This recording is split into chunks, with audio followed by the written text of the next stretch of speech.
Gayton Mackenzie was running all over Limpopo River, saying he's chasing Zimbabweans who are crossing into South Africa, almost eaten by crocodiles for doing that. But the foolish him, he didn't know. He was proving what I'm saying correct, that there is no fence. So what open border are you talking about, which is not happening now, which is going to happen after the EFF takes over government? These Africans have always been here. Yo, what's happening, guys? It's your boy Uncle P. We're busy today. We're busy. I wanted to just shift a little bit to a topic that, you know, at one stage I honestly believed that the EFF was the salvation for South Africa. Because initially when people started voting for the EFF, they started voting for the EFF because the EFF stood for South Africa and South Africa first. They wanted to get land, they wanted to get rid of foreigners. And then somehow, down the pipeline, something happened. Something happened, and Julius Malema started talking about open borders and everything else that South Africans were not ready for. Now, I always say, when it comes to the open border that Julius Malema is talking about, I don't agree with it because I don't agree with the policy of feed everyone before your own. I honestly believe that you need to be able to feed your own first before you can even entertain anybody else. Imagine having children and you have enough bread to just feed your children alone. And then your neighbor comes with 3 of his kids. Let's assume you only have 2 children. They come with 3 of his kids and you had 1 slice per every of your child and 2 slices for yourself. They bring 3 of their kids plus themselves, which is 4. Now you guys are 8. Or is it 7? Sorry, my 22% is kicking in. Now you guys are 7. Now you gotta cut those slices and share with your neighbor because of the kindness of your heart. After you do that, your neighbor then goes and says, yo, that man doesn't love his children. You know, he doesn't give them enough food. Doesn't feed them enough. The next time you come, because you heard these rumors, the next time you come, then he refuses, you call him a bad person, that is selfish. And that's what's happening right now. And I'm failing to understand how Julius Malema lost the plot. Because Julius Malema is talking about uniting Africa. And I keep asking, why are we uniting Africa and South Africa? South Africans are xenophobic. They don't like other Africans.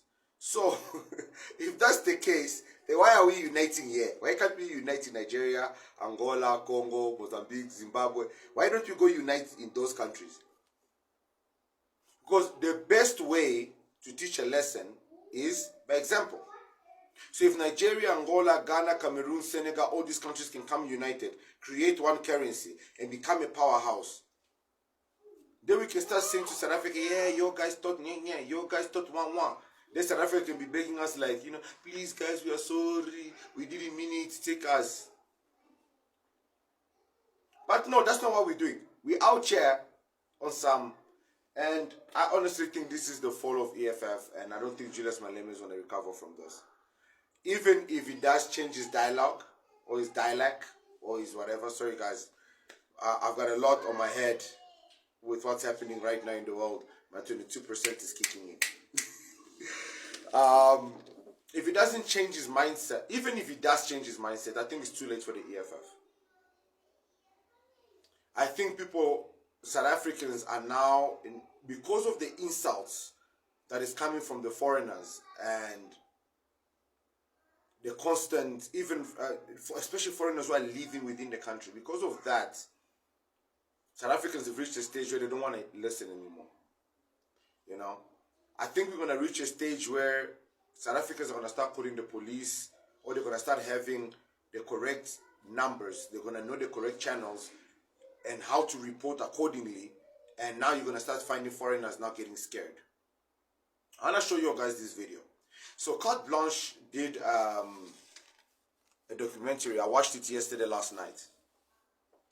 So basically, these bus drivers are taking a bunch of passports and they're shifting it to Zimbabwe. When they cross the border, they renew it for these people and then they give it to them. And this is how these people keep renewing their stay in South Africa. Can you see how wrong this is, guys? Because these people are not leaving the country. They're illegally renewing their stay in SA and manipulating the system that was put in place in order to assist in international and local tax. Because when these people don't go across the border, that means they don't pay any taxation of any form. So their own economy in Zimbabwe is suffering, so is the South African economy. And if we are beginning to question this, and if we are seriously saying that, no, guys, this is right, South Africans are just being xenophobic and all that, then I question our mindsets. Excuse me. Sorry, guys, full-time dad. The kiddos are at home. Guys, you know, yeah, no. This is definitely the end of EFF. I don't see how the EFF recovers from this. So, everybody, even, you know, guys, I don't want to jump into different countries because now it looks like Congo wants to come into the topic. And I have absolutely no issue cooking Congo too. Absolutely no issue doing my research. I've got a lot of Congolese friends. Naloba lingala so problem is na ngoto so na posa na lamba bino. Now lamba bino na lang na bino so bolinga lamba bino na lang na bino so na problem te. Guys, I'm educated. That's what people think I'm talking without sense. Like I don't know what I'm saying. I speak languages. I've traveled. I've seen the world. So if I'm talking like this, it's because South Africa is risking becoming like all the other African countries, a third world country. With the way things are going, with the way the economy is going, with the way everything is going. And I'll explain this when I do the video of the GNU. So you guys can understand exactly how risky and dangerous South Africa is, so close to becoming like all these useless African countries. Zimbabwe is about to kill how many? Is it 200 elephants? 200 elephants to feed. Imagine.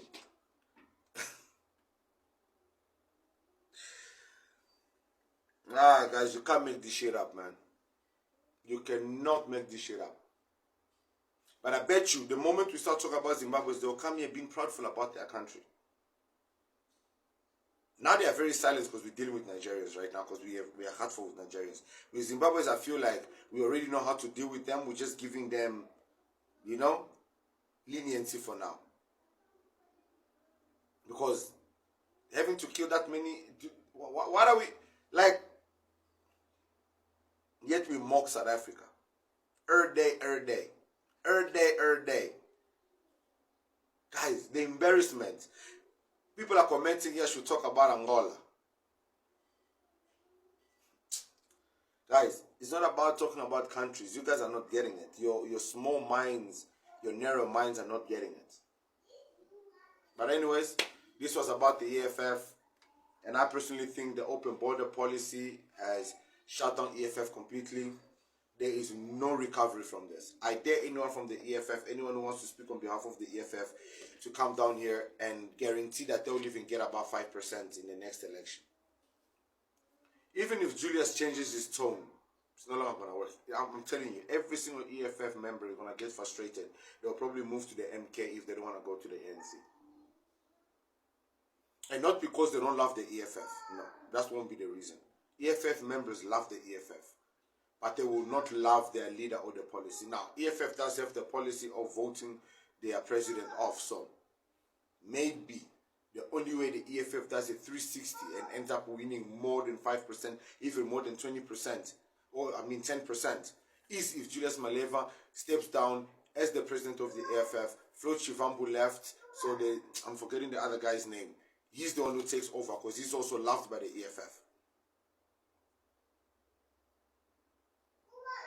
That's the only way. If right now Julius Malema steps down, and when I mean step down, I don't mean his vice or anything. He steps down. They shouldn't see him.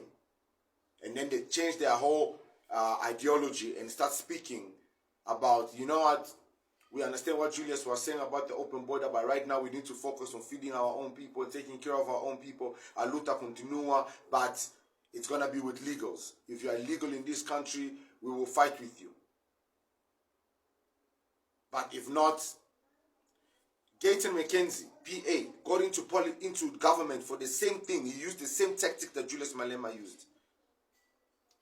By Hamba, they must go. And everybody, because South Africans are so frustrated, everyone uses that tactic. Everybody fell into Gayton McKenzie, voted for the nigga got there, became Minister of Sports, and he was on some tip. Guys, even if they offer me the Ministry of Police, the Ministry of Home Affairs, I'll say hell no, because nigga was like, the good life here, it's too nice. You don't do much, all you do is enjoy. Being a Minister of Sports and Recreation, it's enjoyment, guys, enjoyment, I tell y'all.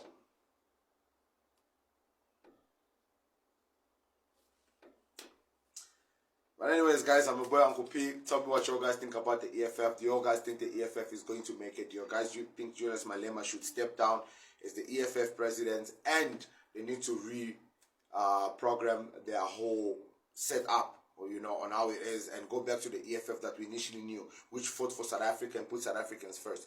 Hashtag put South Africa first was literally EFF's motto. And today we are here wondering what the hell is going on. What's Julius Malema even doing?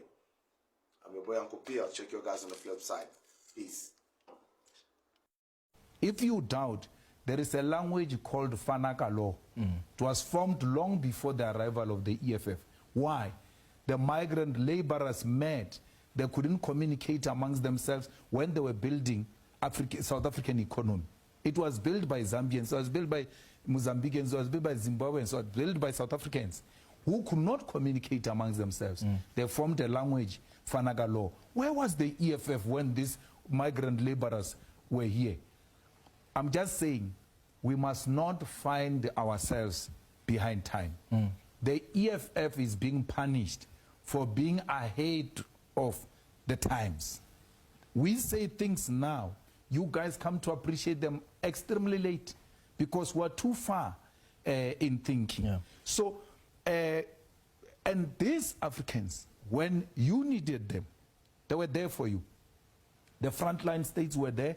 People got killed in Lesotho. People got killed in Mozambique. People got killed in Swaziland, in Botswana, because they were suspected to have been harboring the terrorists, meaning your liberators, your liberation movements were alleged to have headquarters in those places. Someone says, don't tell us about Nigerians. You even go to an extent of saying Nigerians gave us money for our liberation. It's true. From the civil servants of Nigeria, monies were deducted from them to support the liberation of South Africa. So today we're in a comfortable place. We say we don't want them. The EFF agrees that we don't want undocumented people in South Africa. How can we say South Africans must get IDs and then welcome people who are not undocumented?